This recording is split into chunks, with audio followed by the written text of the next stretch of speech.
All right, so the trade deadline has come and it is gone.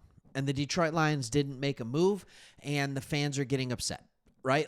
And I know that when you look at Twitter, yeah, I still call it Twitter. All right, when you look at Twitter, when you look at the message boards, when you see things like that, people don't come running to the message boards to talk about how happy they are at trade deadline. They come running to the message boards to talk about how they wanted to see a move. And if we really are honest with ourselves, when it comes to a trade deadline, we want to see a move because we want to feel good about news that we're hearing. We want to be injected with a little bit of hope. We want a little bit of the Honolulu Blue Kool-Aid in the middle of the week coming off a bad loss, and we want something that can make us believe that the fix is here with the trade deadline. And the Detroit Lions haven't done that. And in fact, they did do it last year. And I've been seeing that everywhere, that everybody's like, oh, the Detroit Lions need to make a move. They did make a move. They got Zadarius Smith last year. They got him. It didn't move the needle. And if you want to get a player that is going to move the needle, you need to pony up big time. If you wanted the players that could have moved the needle in the trade deadline here that were ultimately dealt were two players, Sauce Gardner. Would you like to give up our next 2 first-round picks and a player? In this case, it would have been someone like an Isaac Tesla, right? If you look at draft capital of what the Colts gave up, because they gave up 2 first and they gave up A.D. Mitchell. Would you like to give that up for Sauce Gardner? I wouldn't. I certainly wouldn't. Now you can talk about, what about Quinnen Williams? Would you like to give up a first, a second, and a defensive tackle like a Tyleik Williams? I certainly wouldn't. All right, maybe it would have been DJ Reader, right? Maybe that would have worked. The Cowboys gave up Mozzie Smith. Go Blue. All right, and so I wouldn't want to give that kind of capital up. When you look at our future capital, we don't have a lot, everybody. Here it is. Next year, we have a round 1 and a round 2 pick. We don't have a 3rd rounder. We have a 4th. We have a 5th. We have a couple of 6ths and a 7th. Okay? We already got rid of our 3rd rounders. We got rid of both of them for Tesla. So we don't have the resources to go out and get it. But that's not the only thing that's stopping us from going out and getting a big name. It's not the only thing that's stopping us from going out and getting a big name. The other thing is simply our salary cap table.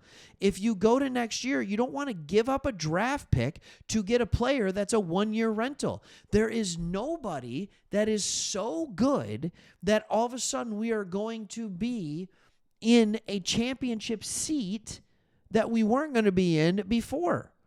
Like, the only thing that I can think of that I'm thinking to myself, like, we need to go out and get was a tackle. Like, that's honestly what I was thinking.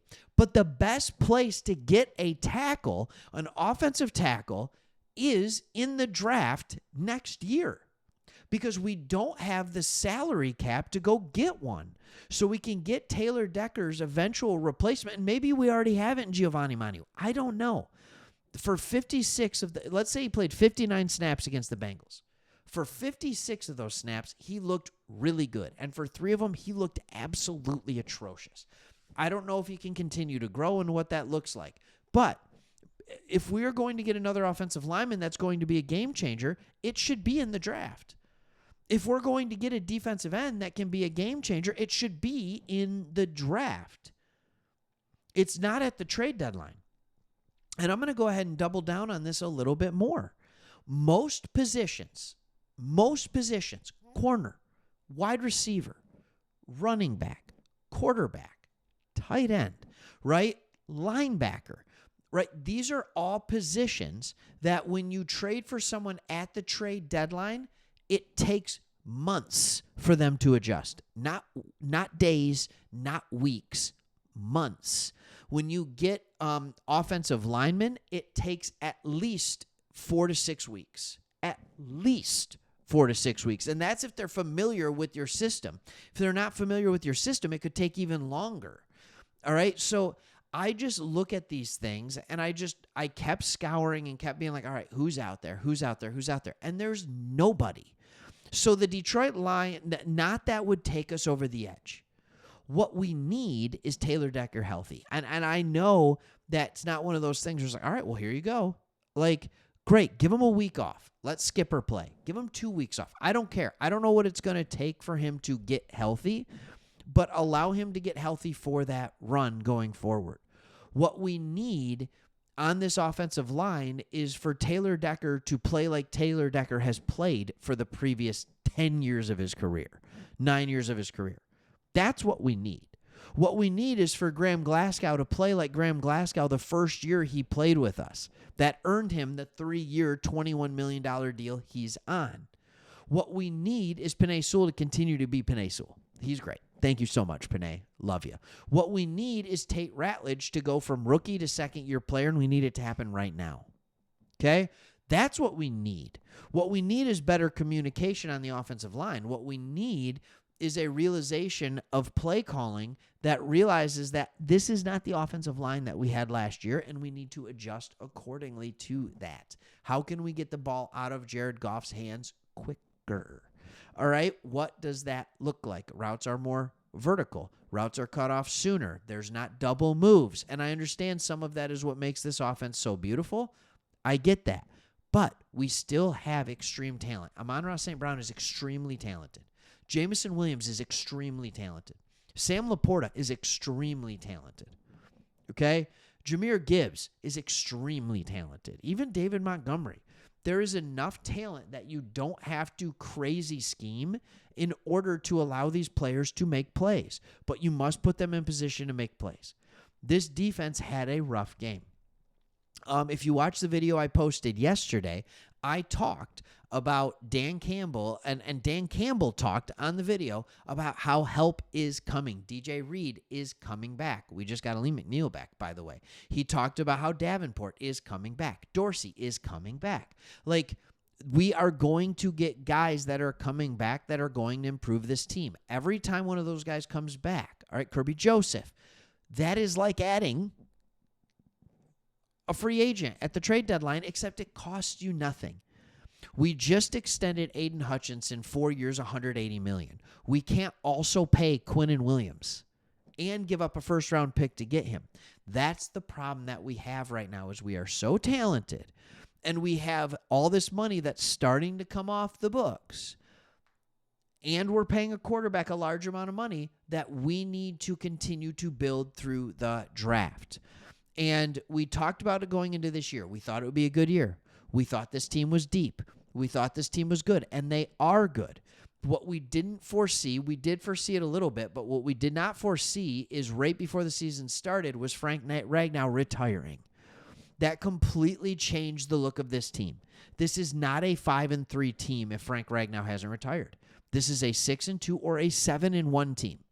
The 3 losses that we have are because we could not make our offensive line lost the battle. In 3 of the 8 games that we have played, the offensive line has lost the battle. In the 5 games that they played that they've been neutral, close to neutral, or won, we have won those games. So if Frank doesn't retire, and maybe they're calling Frank right now and be like, come on, buddy. Come on, get back here. Get back here, Frank. We need you. We need you, brother. And then Graham, you can move to left guard. Right? Like, go back to left guard. Or don't, because you're not good, and we'll just keep Coyote Awashika there. That is the fix. It's not Frank coming back. I'm not saying that. The fix is understanding we have more talent on our roster right now than anything we would have been able to get at the trade deadline. That's it. It's simple. And by the way, if you wanted news, here you go. The Detroit Lions sign offensive lineman Jack Conley to the practice squad.